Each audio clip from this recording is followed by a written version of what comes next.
Okay, I think we can get started. Let's do a grounding before we begin. And if you are comfortable, please turn on your videos so that we can connect. I'm putting my phone on silent mode. Let's take a few moments to connect with our breathing. Find your feet on the floor. Sense if your back is straight, eyes closed, and bring your attention to your breath.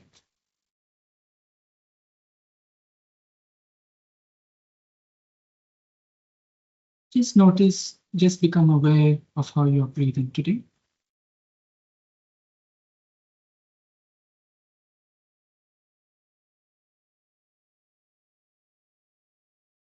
How fast or slow you're breathing, how deep or shallow is your breath.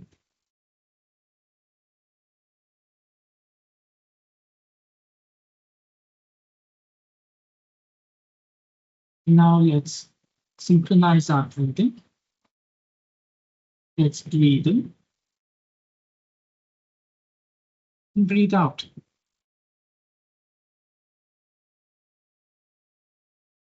We breathe in and let go.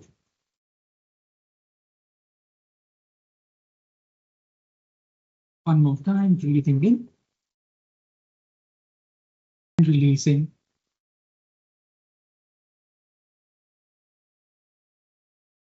Come back to normal breathing.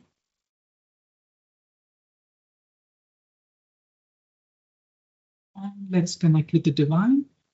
Let's say a small prayer, silently in our own words, asking for some guidance, for some protection, and to be shown the way.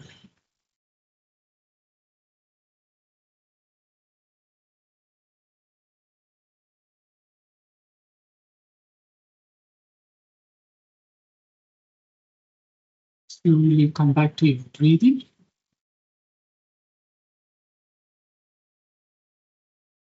Become aware of the space around you. And when you are ready, you can open your eyes.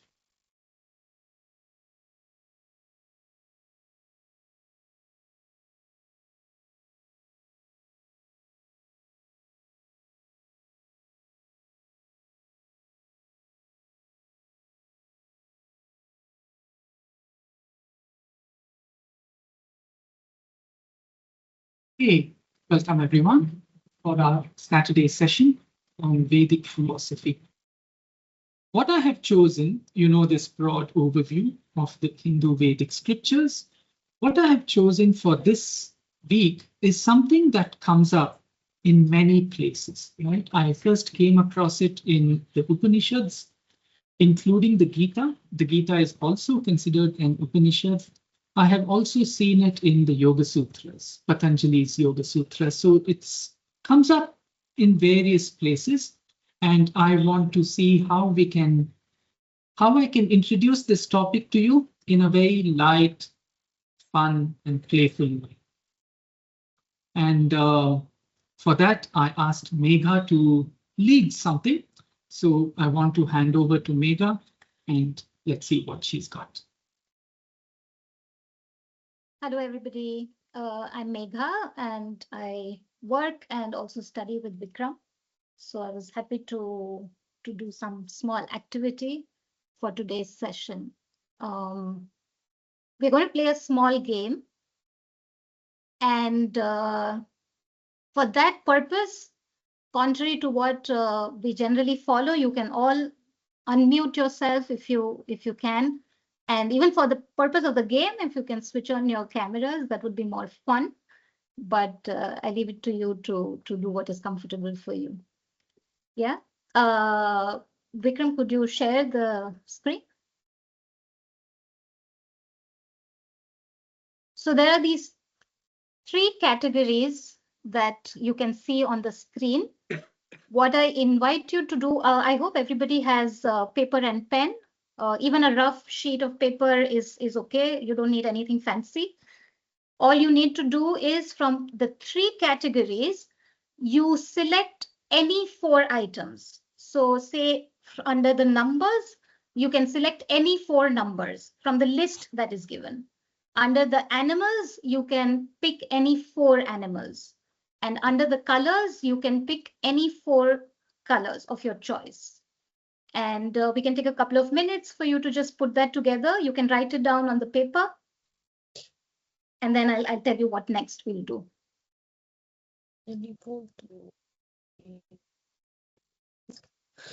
If you have any questions, you can feel free to ask. And we have to like choose, like I'm choosing suppose 2, then we have to choose turtle and white like that, or randomly any? Any is fine. So 4 from numbers, 4 from animals, 4 from colors in any random order. Everybody has that? Or you need a minute or so? You're okay? Shall we start the game? Okay. So we are going to play Jaldi 4, which is fastest 4. I'm going to call out a random combination from the 3 categories, and whoever gets the first 4 from whatever I call out, you can unmute and let us know that you got it. Yeah, is that clear? So this is again an invitation. If you want to, feel free to unmute and react and respond and be like, damn it, oh, I missed by 1, whatever, so feel free to play with that. Okay, here we go. Number 3.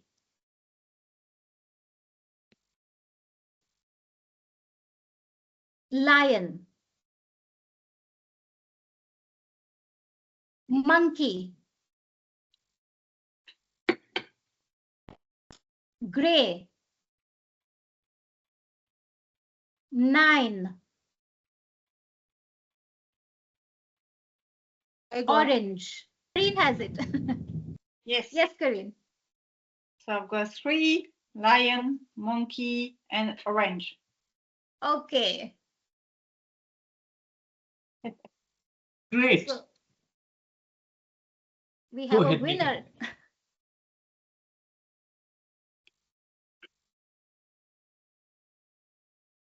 So I'd like us to take a moment to just reflect on what happened, right?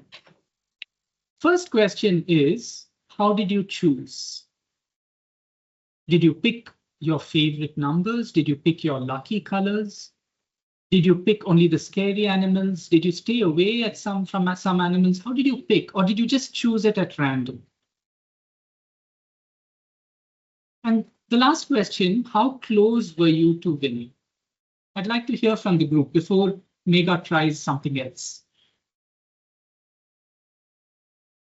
My 3 were matching. One more announcement it happened if there was a possibility, and I chose randomly. You chose randomly. Okay. For me also, I was one number short of 4. Mm-hmm. And the choice, I think it was a mix of favorite, lucky, and random. It was like no concrete pattern all the time. What was your favorite, Meeta? In terms of number, color, animals. Yeah, which one did you choose that was your favorite? I think the lion. Lion. And which one did you choose that was lucky for you? Number 5. Number 5. Okay, thank you. Anyone else? Karine? For me, I choose what I felt the most attracted to. Okay, what was attractive? It was a sense of body sense. Okay, can you make a note your answers to these questions, especially that first question, how did you choose? Just put a word or 2 for now. We will address that slowly. Yeah? Himambika?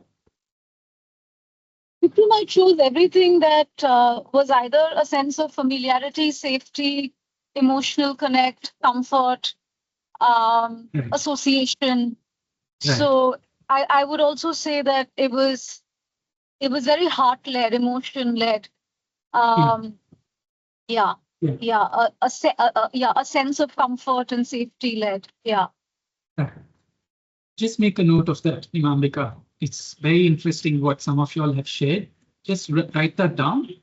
Megha, you want to continue? Okay.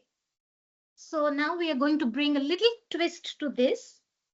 I want you to make a separate list of all the items that you did not select in your first choice. So whatever was not on your first list, you make a list of those items. Yeah, everybody has the list? Wonderful. So we are going to do the same thing. We're going to play the fastest 4, Jaldi 4 again, but this time your list is the second list that you just made. Okay. Are we ready? Shall I start? Okay. Number 5.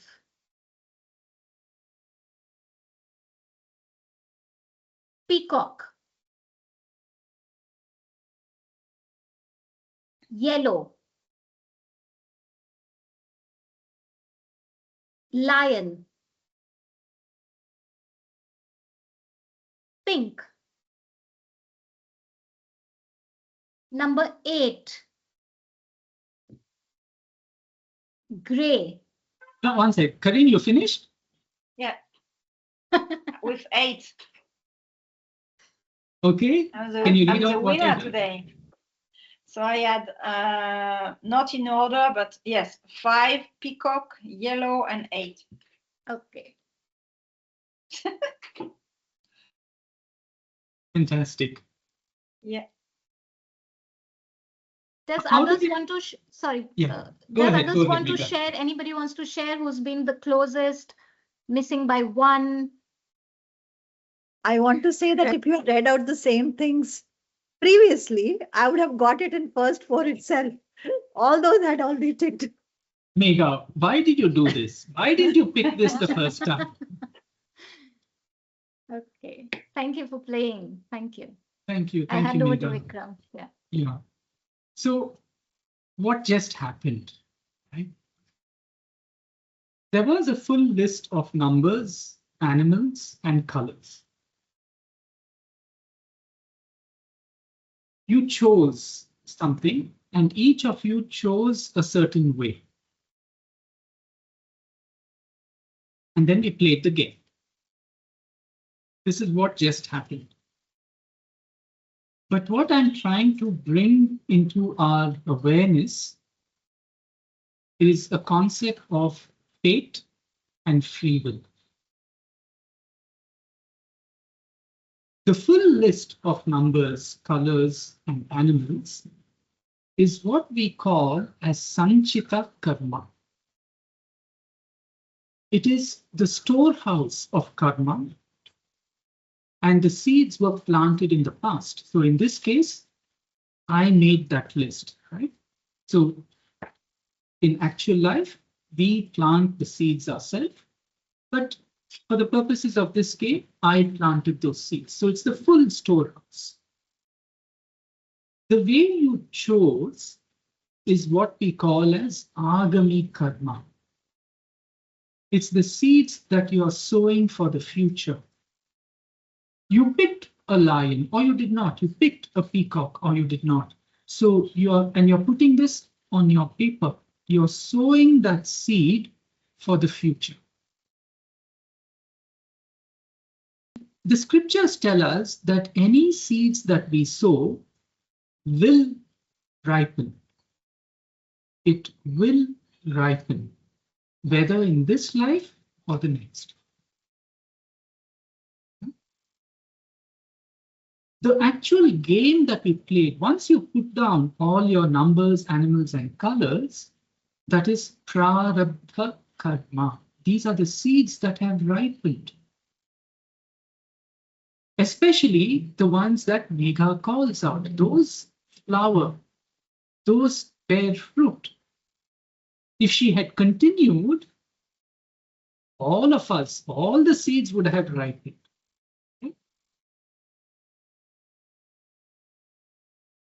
Sanchita, Agami, and Prarabdha Karma.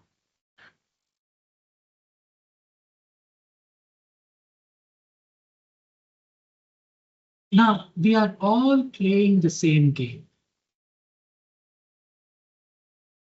But each of us have different hands. We have a different combinations of animals, numbers, and colors.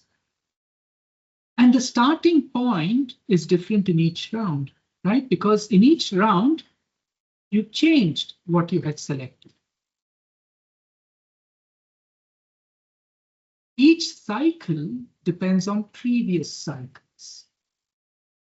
Now, in this game, it was a round, right? Megha called out a few things. We had a winner, and then we played again. But in life, these cycles can be months, they can be different projects, they can be different lives. Each project is a cycle on its own. Each life is a cycle. Each month, each year is a cycle. We can make choices. Just as you chose animals, colors, and letters, or animals, colors, and numbers, we make choices in life. And how we choose affects the game that we are playing.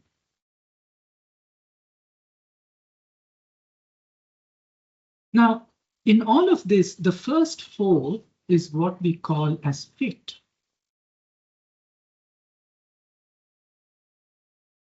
Where we are making choices, it is free will. So if you remember the previous slide, agami, where we are choosing, is free will. But once you choose, you are stuck with your choices. Once the game begins, you are stuck with the choices you have made in the past. That is prarabdha.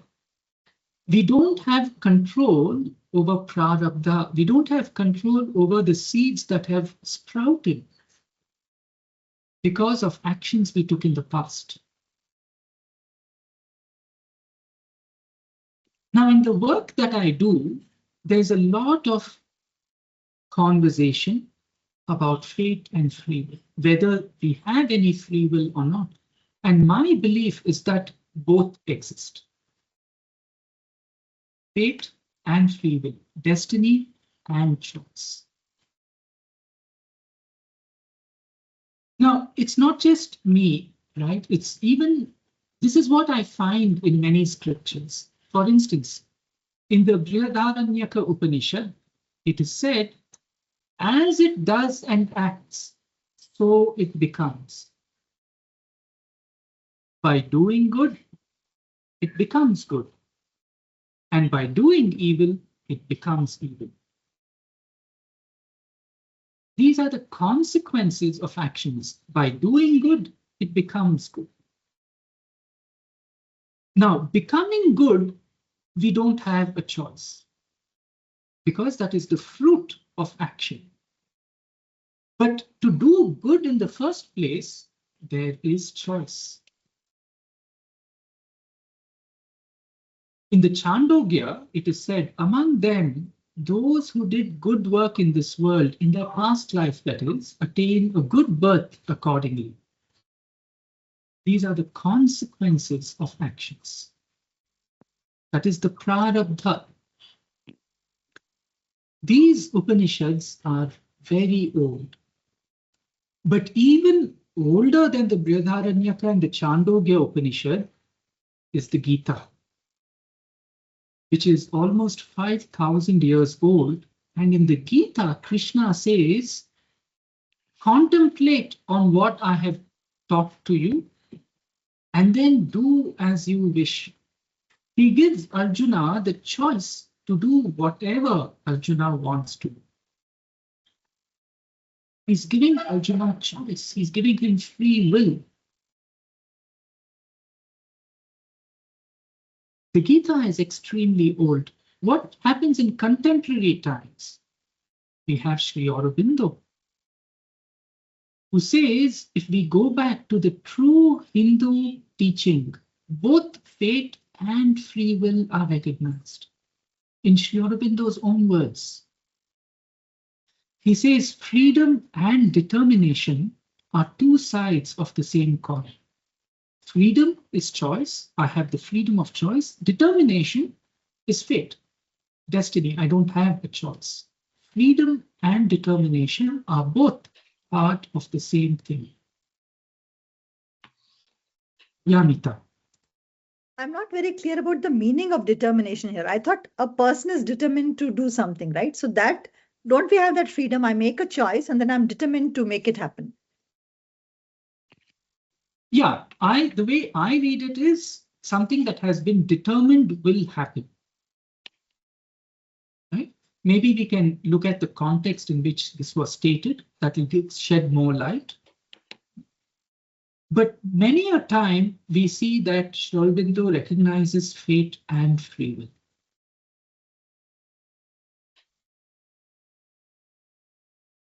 I want us to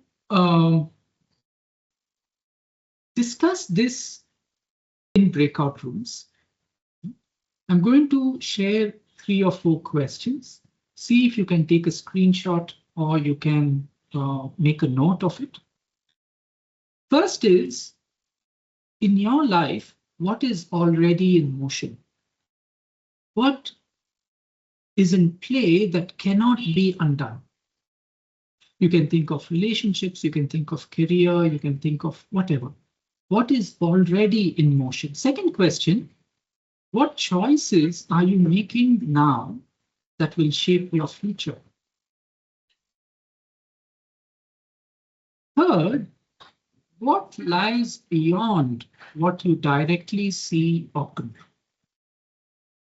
I'll explain all this, but for now, see if you can discuss these 3 questions. Yeah? Yeah. So I was just asking if I cut your presentation or you had enough time to speak about these questions. I think we had enough time. Yeah. Most Okay. of us. And what were your main insights?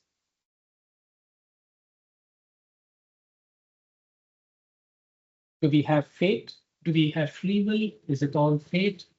How is the distribution in your life?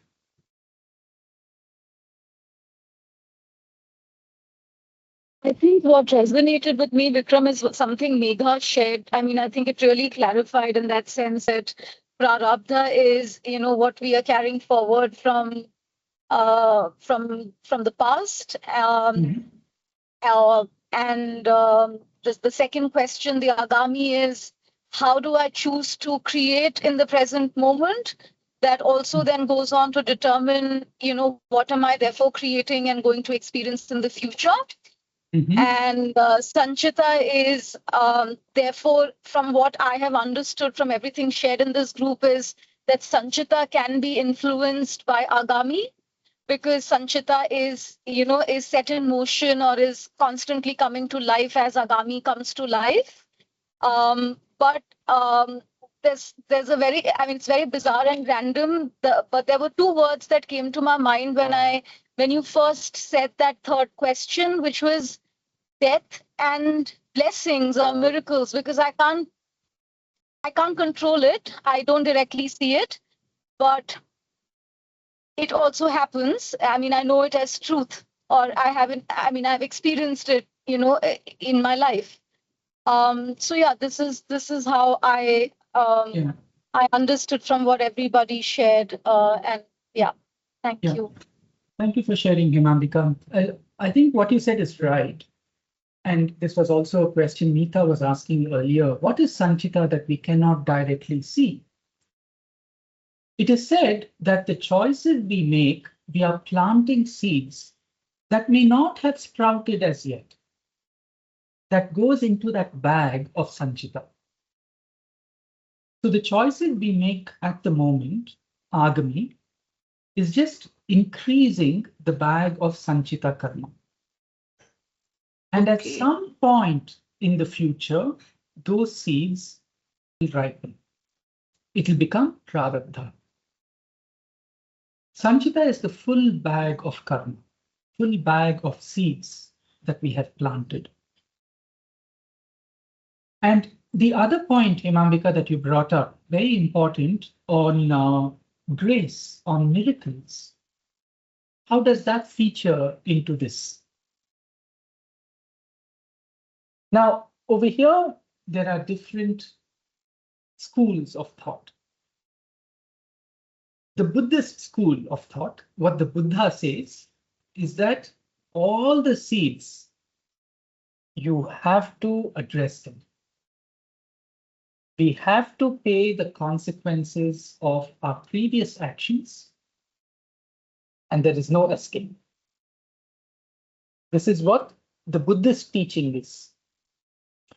But then we have the Bhakti movement, the Bhakti yoga in the Vedic tradition, which says you surrender and something higher than us will take care of these seeds that we have planted.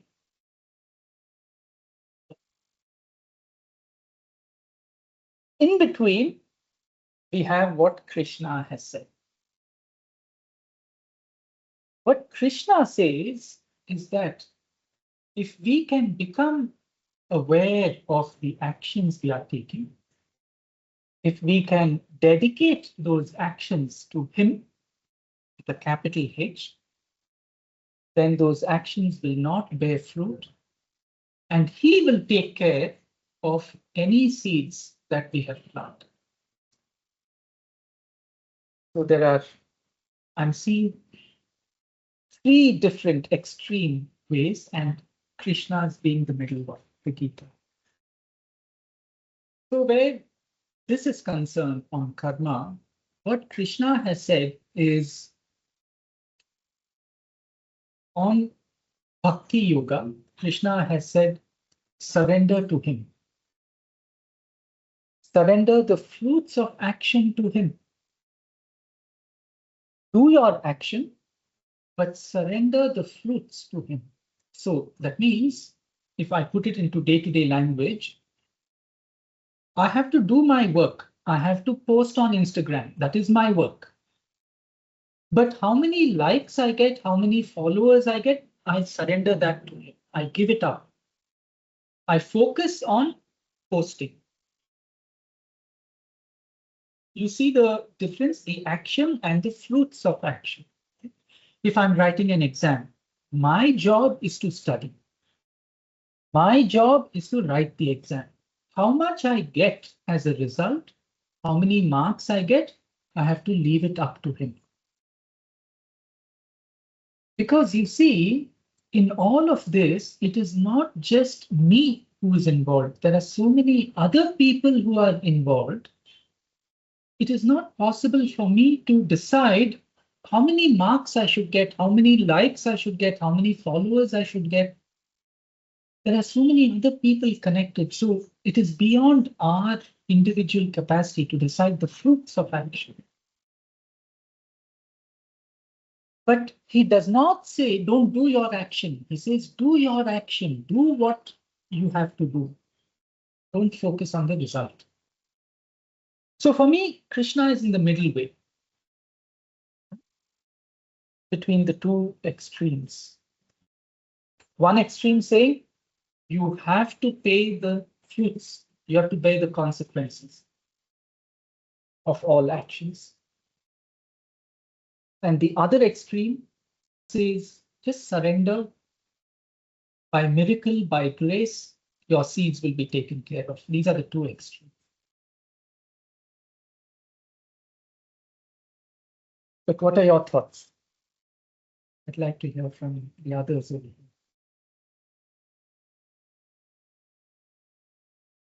So can we go beyond Vedic, or are we just sticking to Vedic Well, philosophy? we can go beyond Vedic, by all means. Okay. So I come from the anthroposophic background, where it is believed that all the karma, the negative, positive that we do, are carried forward. Now, sometimes there are lessons like, for example, I met Vikram, he taught me something and I do something related to that. So this meeting could have been preordained in the sense that maybe there was something that we had to exchange previous birth and it has happened now. But if you look at the negative side, it's possible that I had to learn a lesson, which I probably didn't. I choose to learn it now. And how how I actually go through it depends on me. Like the suffering that happens around it, I could create for myself. Or I could take it as, okay, it has come to me. My attitude could be different. And I could learn it and go through it without carrying too many hurts or, being disillusioned with life. Yeah. So, Meeta, in that, can you explain the role of choice in the anthroposophic worldview? Yes. So in anthroposophic worldview, the choice is that when we die, the whole of life, we go through all that has happened in this life. And we can make a choice that I had to make amends to my spouse, say. That's where I've done most wrong, maybe. Okay. And then I say that I will come back again and work with this relationship and make it healthier because I did something which I don't think is good to do. So I make a choice there and then I come back and forget. Now, he also forgets, I also forget, and we don't come back as husband wife. We can come back as anything, right? And then when we meet, how we interact, that is free again. But the choice to have come is already made. Right.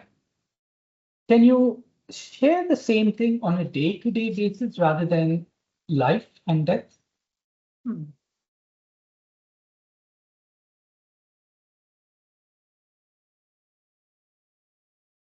I think, like, for example, some days you get up and you spend a little time, say, meditating or doing something positive. You are in a certain frame of mind. Whatever challenge you face, you can still bless the people in the queue, people honking and things like that. But if you don't get up in a good way, or if there's something weighing on you, how you react to the same thing is different. Exactly. But the choice is still there. Exactly. Right. So I'll give you another example. Now, tonight, I have a choice. Tonight, am I going to drink orange juice or am I going to drink beer? I have a choice. If I drink orange juice, I will wake up nicely tomorrow morning. If I drink beer, I'm going to wake up with a hangover. The choice is choosing between the two, but once I choose, I pay the consequences of my choice. I can't escape the hangover. Yeah. So there is both. There is free will and there is fate. See, what I would like you all to do now is to see how you chose those animals, numbers, and colors. Did you choose it at random? Did you choose it using your body sense, your emotions? Because this may be the predominant way in which you're making choices in this world. Right? So just reflect on how you make choices. Yeah? And sometimes the choices you make, you win. Sometimes you don't win. But can we focus on how we make choices rather than on winning or losing? I'm just conscious of time, so I just want to share that if this is the kind of topics that interest you, you can scan this QR code at my website. You can see all the different things we are doing. Apart from that, this is what we had planned for today. Maybe we can just breathe and then we can close today's call. And then we can meet again in a week.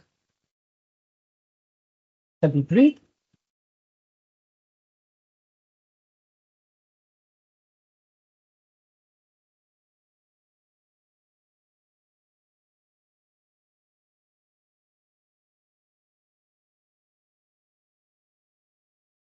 And when you're ready, you can open your eyes.